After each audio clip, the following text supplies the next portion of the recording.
അധ്യാപികമാർ പ്രതികളായ വടകര MDMA കേസിൽ അന്വേഷണം ഊർജിതമാക്കി പ്രത്യേക സംഘം. പിടിയിലായ 2 പേർക്ക് പുറമെ കൂടുതൽ അധ്യാപകർ ഈ മയക്കുമരുന്ന് ശൃംഖലയുടെ ഭാഗമായോ എന്നാണ് പരിശോധിക്കുന്നത്. ആദ്യം കസ്റ്റഡിയിലായ കീർത്തന വിദ്യാർത്ഥികൾക്ക് ലഹരി കൈമാറിയോ എന്ന അന്വേഷണവുമുണ്ട്.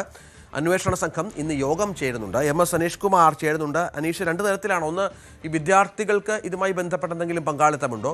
ഇവർ ഏതൊക്കെ മേഖലകളിൽ മയക്കുമരുന്ന് വിതരണം നടത്തി? ഇവരുടെ പിന്നിലുള്ളത് ആരാണ്? ഇവരെങ്ങനെ ഇതിൻ്റെ കാരിയർമാരായി? ഇങ്ങനെ നിരവധിയായ കാര്യങ്ങളുണ്ട്. അപ്പം മറ്റധ്യാപകരുമായി ബന്ധപ്പെട്ട അന്വേഷണമുണ്ട് എന്നാണ് മനസ്സിലാക്കേണ്ടത്. ഇപ്പോൾ എന്തൊക്കെ കണ്ടെത്തലുകളാണ് അന്വേഷണ സംഘത്തിന് അവർ നടത്തിയിട്ടുള്ളത്?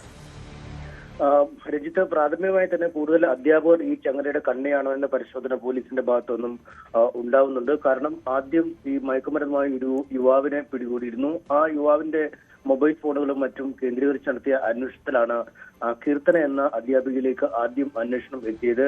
ലക്ഷക്കണക്കിന് രൂപ കീർത്തനയുടെ അക്കൗണ്ടിലേക്ക് വിവിധ ഇടങ്ങളിൽ നിന്നും എത്തിയതായി പോലീസ് കണ്ടെത്തിയിരുന്നു. അത് MDMA വാങ്ങുന്നതിനായി നൽകിയ പണമാണ് എന്നാണ് ഈ പ്രതികൾ ചോദ്യം ചെയ്യലിൽ പിന്നീട് സമ്മതിക്കുകയും ചെയ്ത്. ഒപ്പം ഈ പണം നൽകിയതിന് തൊട്ടു പിന്നാലെ തന്നെ ഈ ലഹരി വാങ്ങാൻ പറ്റുന്ന ഇടത്തെക്കുറിച്ചുള്ള ലൊക്കേഷൻ അടക്കം ഷെയർ ചെയ്യുകയും ഇവർ ആ സ്ഥലത്ത് എത്തുമ്പോൾ കൃത്യമായി മറ്റ് ഇടനിലക്കാർ അവിടേക്ക് വരികയും ഈ MDMA കൈമാറുകയും ചെയ്യുന്നതായിരുന്നു രീതി. പിന്നീടാണ് ഈ രണ്ടാമത്തെ അധ്യാപികയായ കാവ്യയെക്കുറിച്ചുള്ള വിവരങ്ങൾ പോലീസ് ലഭിക്കുകയും പിന്നീട് നടത്തിയ വിശദമായ പരിശോധനക്കൊടുവിൽ കാവ്യയെ അറസ്റ്റ് ചെയ്യുകയും റിമാൻഡിലേക്ക് മാറ്റുകയുമായിരുന്നു.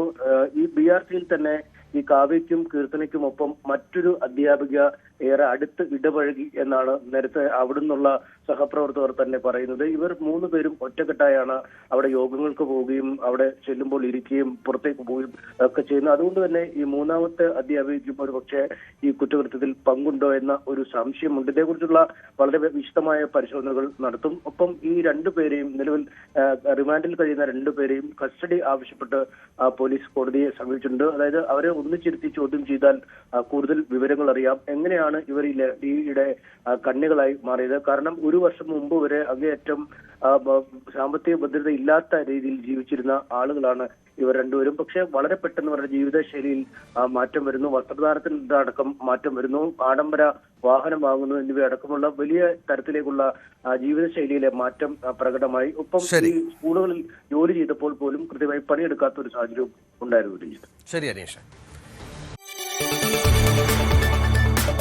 കൂടുതൽ വാർത്തകൾക്ക് News 18 Keralam YouTube channel subscribe ചെയ്യുക.